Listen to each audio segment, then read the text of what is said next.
Welcome to episode 166 of the Beyond Social Media Show, the podcast for marketing, advertising, public relations, and communications professionals. We're recording live on YouTube on December 1, 2016. A lot of things to get through this week, as usual.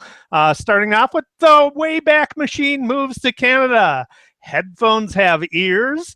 Ferreting fake news. Intentionally activating voices. Drunk VRing. Wildfire driving, Ask Rogue One, OK Go's moment, Tag Your Bot, Horrifying ice dancing, and a lot more. And BL always starts it off with the worst story of the week. BL, what was the worst story?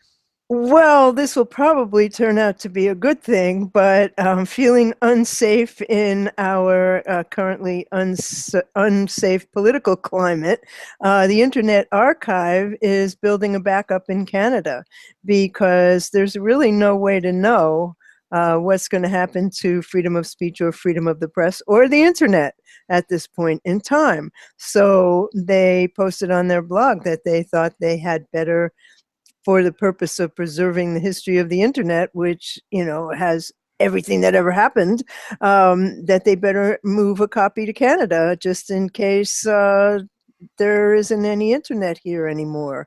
Or maybe the Internet is shut down, or just parts of it. Right. Right, parts of the Internet could be shut down at any moment. And, but I mean, the freedom of the press issue is really foreboding because getting the media together and then berating them is not a really good way to start off on a relationship.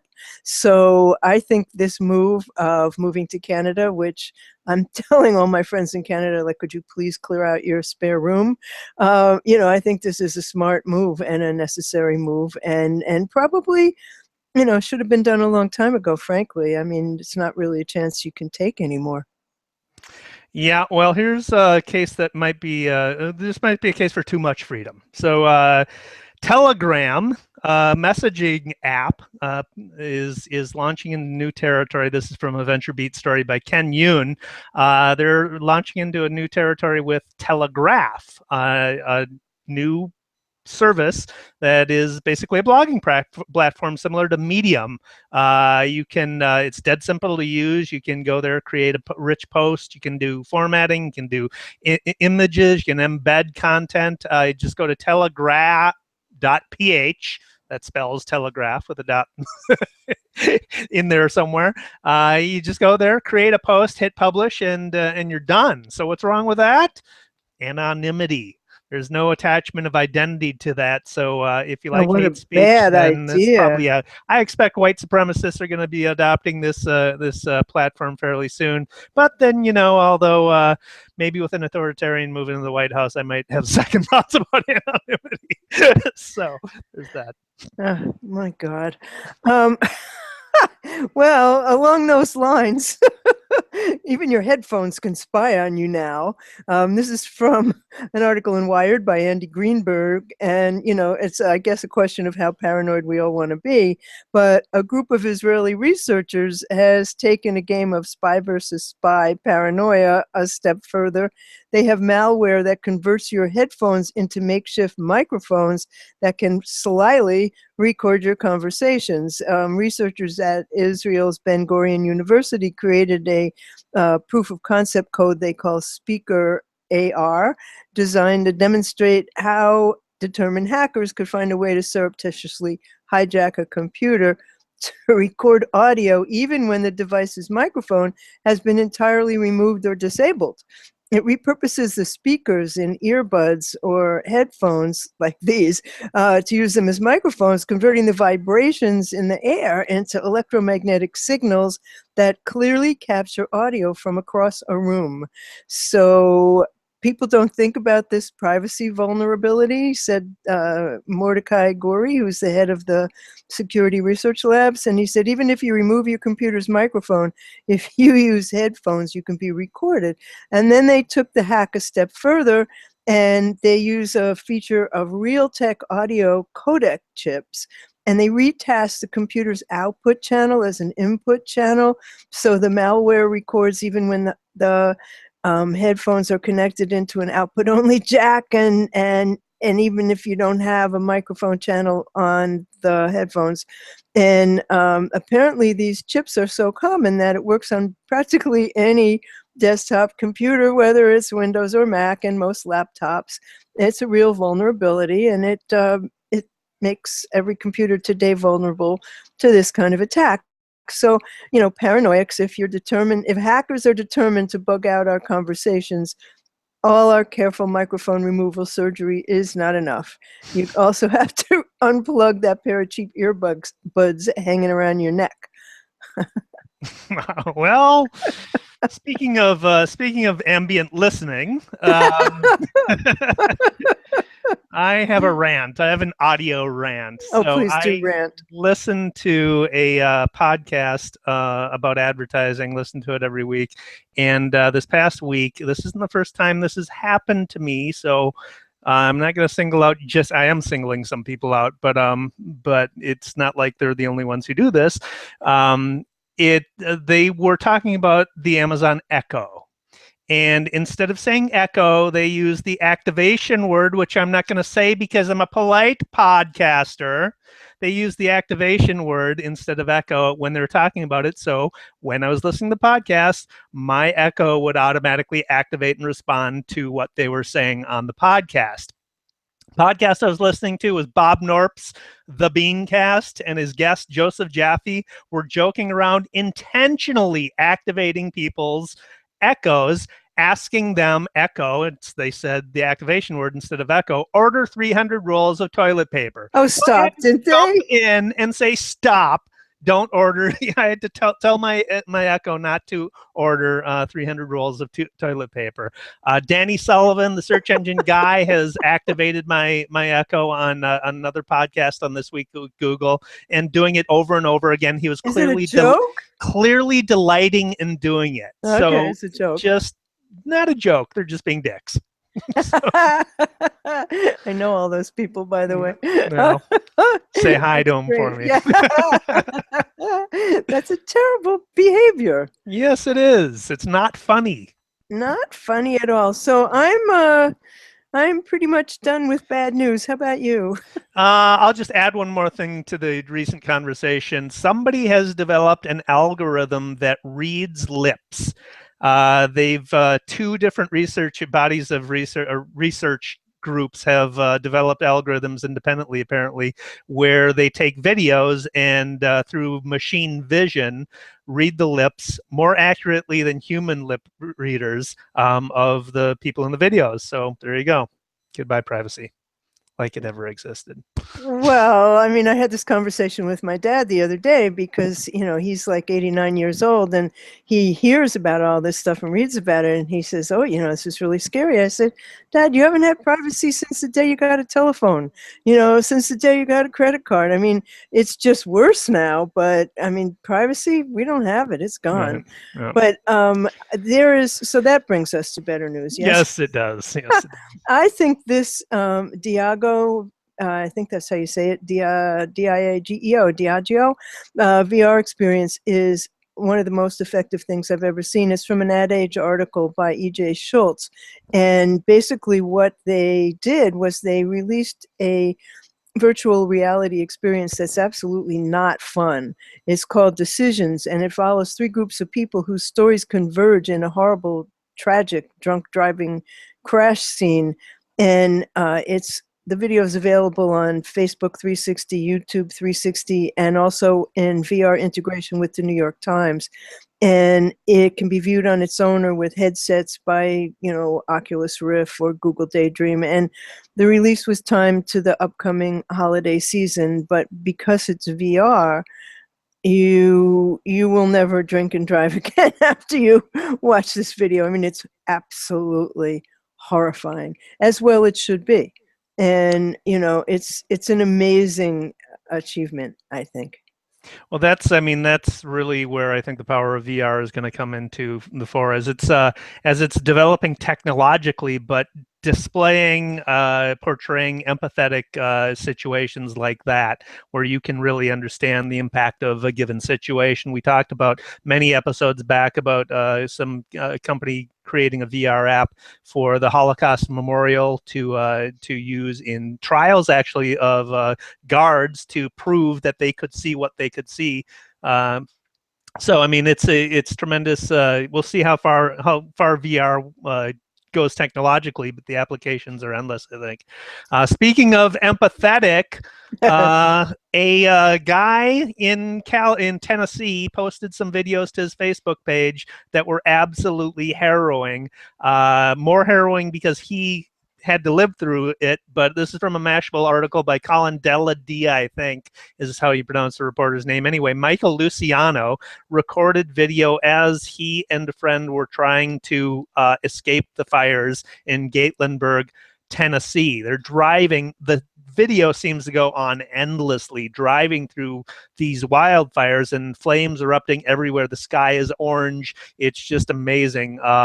Modern day Dante's Inferno. I think the Facebook video alone got like 14 million views. And he, at the end of it, as he's going into they get out of the fire and they're going into the rescue area, he's like, we didn't get any announcement of this at all. We didn't get any notice that there were wildfires at all. And the question is, if I can get Amber Alerts when one child goes missing, why can't a community get Amber Alerts or get alerts when there's an inferno in their backyard? Well, I get those alerts on my phone as a setting. I mean, I think that they just may not have had that setting, because what you hear... I've never set mine. I've got them and I've never set them. You've gotten those like ones automatically, the big with the horrifying, like scare you out of your mind at 3 o'clock in the morning ones. Yeah, it is a setting. You can turn it off. And so maybe they did. I don't know, but it's hard to imagine that there was really none. It's just more that. But I mean, just the idea that you would make a video of something like that it's possible to do that. That they thought to do it. That they knew how. You know, I mean, all of that is a new reality that's just so completely extraordinary. So I'm talking about extraordinary.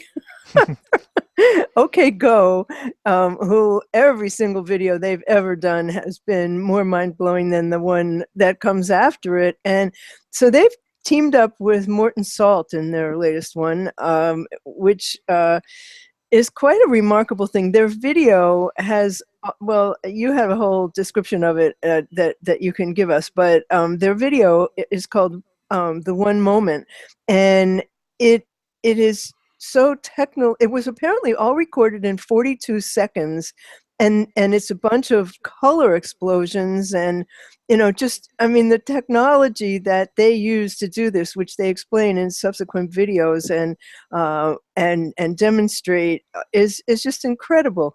And they're teaming up. The sponsor is Morton Salt, but Morton Salt has a WalkHerWalk, which is a nonprofit that celebrates people who are making a difference. They call them the difference makers, and they're talking about how these innovative nonprofits were inspired by a defining moment in the lives of the founders, and there are 5 of them.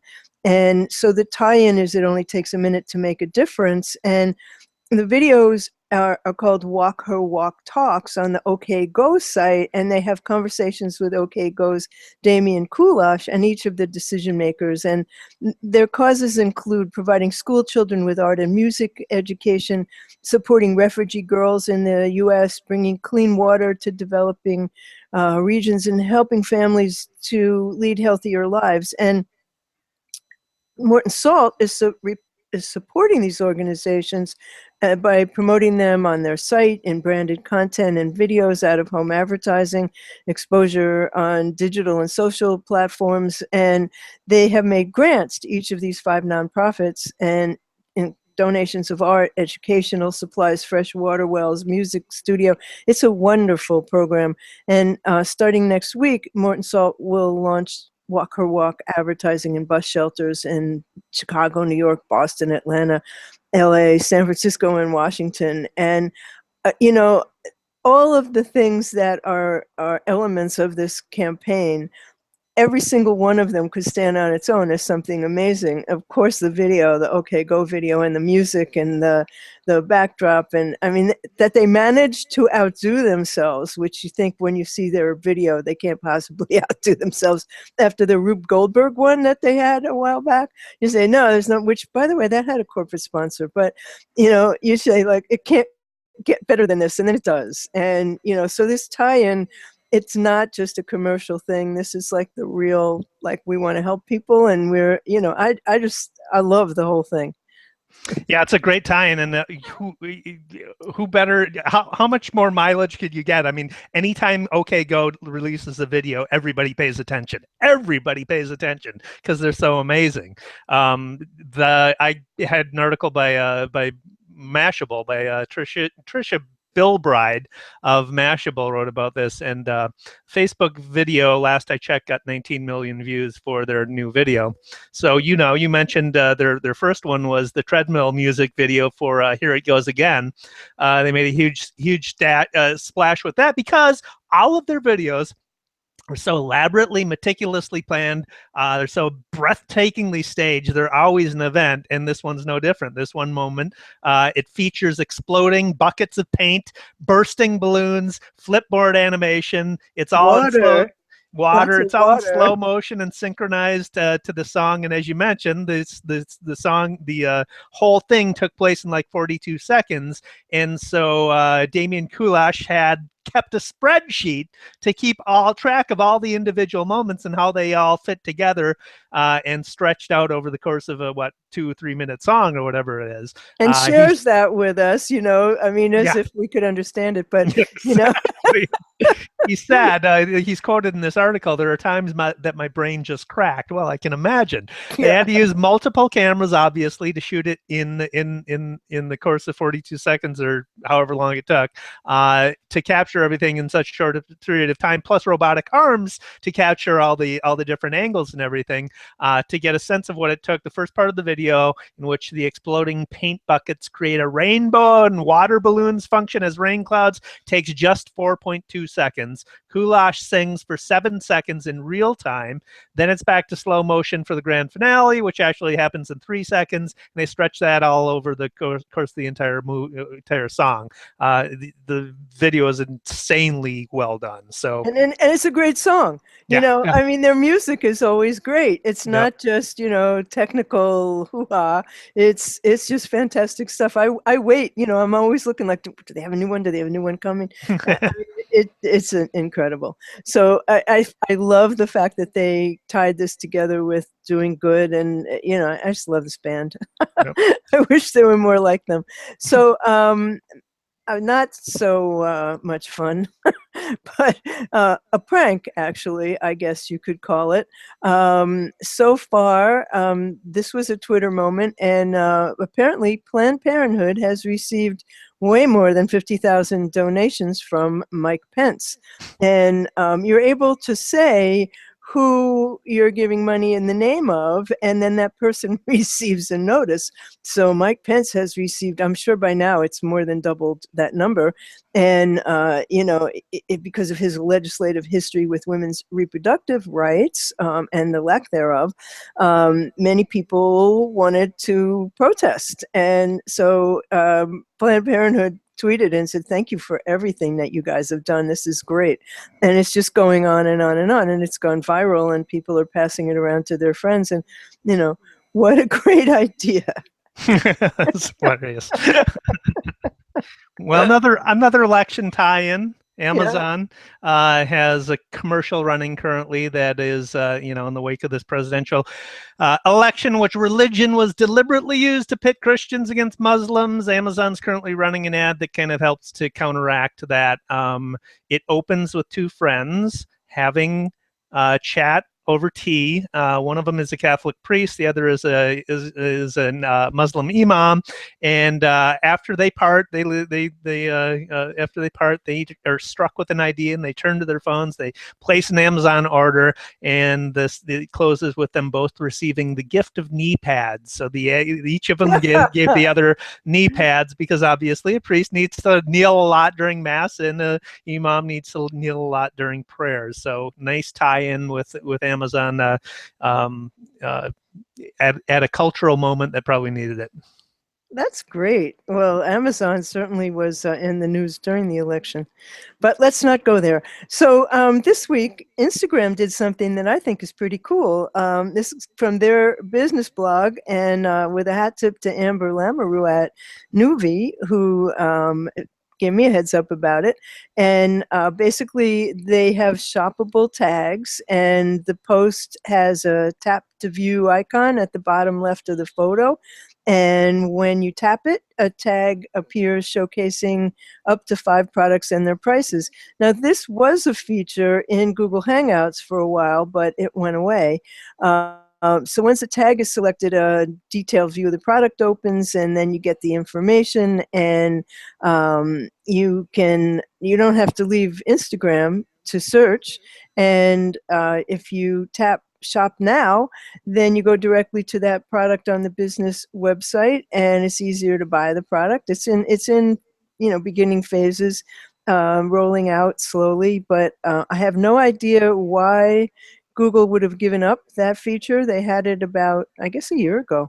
And it was tried out by Diane von Furstenberg and Tiffany's, and a whole bunch of companies did these shoppable hangouts. And then, like so many things about Google, a good idea went away.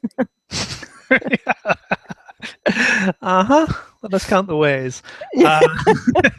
Shall we talk about their technology first, or? Well, speaking of good ideas, Washington Post Glenn Kessler put together a fact checker's guide for detecting fake news. Now, not just in the election just passed, but fake news is probably in our future in commercial, and us as marketers and PR people are going to have to be dealing with it. So we better get to understand what's fake and what's not. Some of the things he mentions, domain names. So one of the most prominent fake news sites for the election cycle was one that looked like ABC News but wasn't actually ABC News. ABC News domain is abcnews.go.com. This site had abcnews.com.co. Now, .co is a top-level domain. Com is another top-level domain. And then you have the domain proper, which is Go in ABC News's case, and then you have a subdomain, which is ABC News in ABC News's case. The top-level domain for the fake news site is actually for the country Colombia, who sells them. So if you know how domain names are structured, that's one way of detecting fake sites. Another one is looking up how old the domain is. If it was registered in the past year, then it's likely it's not. It's likely it could be fake. Whois.domaintools.com is a tool you can use to look up how old a domain is. Contact pages, do they look legit? Is there one? Check the bylines of the authors. Is there a byline? Is there a bio attached to the byline? Does the bio look legit? Research the author online. Do they have a social media presence? Do they look legit? Is it a verified account? Because Twitter often verifies journalists' account. Examine the article closely if it deviates for standard journalistic standards and conventions. Is the writing poor? Is there grammatical mistakes?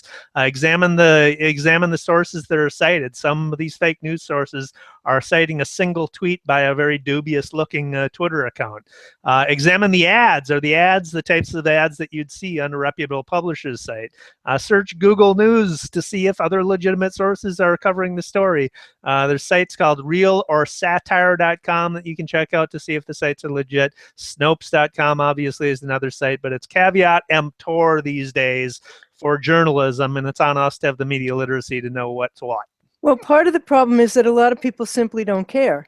A lot of people just pass stuff on without checking out anything. I mean, there still are people passing on these stupid things about Bill Gates giving you $1 million. I mean, this still happens. There are. You don't need any kind of license to use the internet, and so so there are a lot of people who really shouldn't be here, who pass stuff around, or the people who do the open lists that lead to spam, and the people who do reply to all in those open lists, and they're just people they don't know, they don't care. You could tell them they're not interested. So part of this is like you have to care about it, but also, I think the Bible of this information is post on Google Drive by Howard Rheingold, and I will post that link again. I've posted it from time to time because he has all these ways of checking fake news sources, and at least vet something 3 times before you post it, but people don't. Yep. I'm done now. All right, I get another one. No, I mean with that rant. Okay, do you have another one? No, I don't. All right, Twitter's got a. I might have another rant. Twitter's been live streaming for a while now. They've gotten, they've done the political conventions. They've got all the major professional sports. They've got deals with all the major professional sports leagues now. They've been doing live streaming of Thursday night NFL games this season, of which tonight is the Minnesota Vikings against the Dallas Cowboys. So there's that. But an article by Todd Spangler in Variety talks about their newest venture, which happens tomorrow. And tomorrow, Twitter will stream a special Rogue One Star Wars story event, it includes previously unreleased footage from the film, followed by a Q&A with the director, Gareth Edwards, and cast members. It's hosted by People Magazine. It'll start Friday at 10 a.m. Pacific, so that's 11 a.m. Central and 12 noon Eastern, I think. Yeah, yeah. How long does it go on? I don't know. It doesn't say, but it's going to happen from a surprise location. So there's that. But video of it will be available worldwide at rogue1.twitter.com. They're going to package it in Twitter Moments. It'll be available via the Star Wars and People Twitter accounts, as well as Twitter apps on Apple TV, Amazon Fire TV, and Xbox. The movie, starring Felicity Jones and Diego Luna, comes out on December 16th. Fans can submit questions, so do it tonight if you want to submit a question for the cast to answer during the event by using the hashtag AskRogue1. Hashtags that create Star Wars emojis include Rogue One, Death Star, Star Wars, and Star Wars Rogue One. And as I said at the open, Twitter has got a lot of experience doing live streaming like this. So now they're putting it to proving it as turning that experience into a marketing platform for a movie. So we'll see if this happens more and more. What a fantastic idea. Twitter gets dumped on a lot in the media, but they're doing some very innovative things. And this is just, what a great idea. I mean, Yes, the ramifications of this are huge. Yeah. So I believe that brings us to shiny objects. It does indeed. What do you got? I got 2. The first one is called Acuity Scheduling, and it's a very cool free app that allows you, right from within an email, to set up a meeting and have the meeting put right onto your calendar and to show your available times. It's a very cool app. I like it a lot. I recommend it. Yeah. Very cool. I have a Chrome extension that replaces the phrase alt-right with white supremacy. Yay. I'll put a link to that in the show notes. I also have more utilitarian is you can now Google now has a new feature of Google Analytics that you can move a property between Google Analytics accounts. So if you're someone who manages a bunch of accounts for different clients, it's always been a hassle kind of managing the different accounts and everything. But now you can actually give somebody else control, give somebody else ownership of a Google Analytics account. So it makes life a lot easier for those of us in that situation. Oh, that's very cool. So the other thing that I have is GoPro released this thing called REMO, which is a waterproof voice-controlled remote, and it responds to 10 languages. It's waterproof up to 16 feet. And it's for their, for their cameras that are voice controlled. So it's very cool. There's a video that demonstrates what it does. So I'll put that in the show notes. Awesome. So we've got projects. We both got posts to talk about. BL, what's yours about? Well, I wrote today about something I call treating, which is the way that Trump tweets, and it's how to Trump Twitter. And I have 10 guidelines for following his sort of strategy. They include things like, pay no attention to facts. Facts are for losers. And, they go on from there. But and also make sure that you tweet right before the morning shows or during them, and before the evening shows, and when everybody's having their editorial board meetings to decide what they're going to cover today. Make sure you interrupt those with outrageous tweets that cover up whatever evil thing you're planning to do that day. And there are a lot of other directions that you can follow that could make you just like him. I've got a post on the pros and cons of Facebook advertising that I wrote for my agency's blog, and it's the first in a series. So I'm going to be doing all of the social advertising channels. We'll be doing pros and cons of Twitter advertising, pros and cons of LinkedIn, pros and cons of Pinterest, and pros and cons of YouTube advertising. So we'll put a link to that in the show notes. But let's close this up. Well, I hope you're going to turn that into an ebook at some point, or a white paper or something, so that it's all in one place. I'll probably do that. Yes, that's a good idea. Thank you. Yeah. Okay, so that brings us to the daily numbers, and we just got past Cyber Monday, so appropriately, let's talk about Cyber Monday. This is from an Adweek article by Christopher Heine.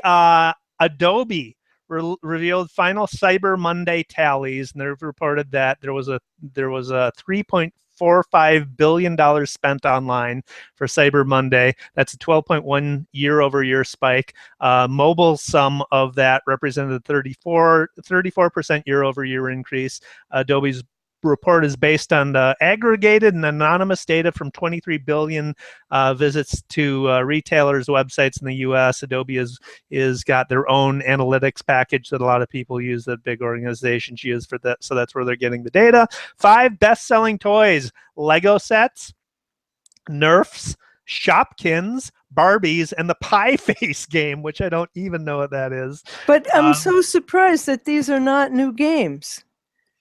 Well, they're popular ones. Legos. Yeah, I mean, it's really interesting, actually, that they're not electronic. They're games. Yeah. And five best-selling electronic products are Sony's PlayStation 4, Microsoft Xbox, Samsung's 4K TVs, Apple's iPhone, and the Amazon Fire. So there you go. Cyber Monday, still going strong. Wow, that's a lot of money going out the door, isn't it? Well, I have to admit, I bought a pair of boots, but I did not. I mean, you couldn't not. I've been watching the price, and I bought a pair of Timberlands for like half price. I mean, you had to do that. So that brings us to the end of episode 166 of the Beyond Social Media Show, and we'll have links to everything we talked about on our blog, which is the BeyondSocialMediaShow.com blog. And we hope you'll leave us a review there. Let us know what you think. And you can find David Erickson on Twitter. He's at @DErickson. He blogs at eStrategyBlog.com and CreativePR.com/blog, both of which are really excellent. You really need to read them. I am at What's Next on Twitter. My blog is What's Next blog, and I also blog at pawfun.com. And I run maximum-plus.com for streaming media and video interviews. The show is BeyondSocialMediaShow.com. On Twitter, we're at BS Media. And we are on YouTube. We are on Facebook. And we hope you'll visit us in all of those places. And we will be back next week, same time, same station. Thanks for watching. Thanks for watching.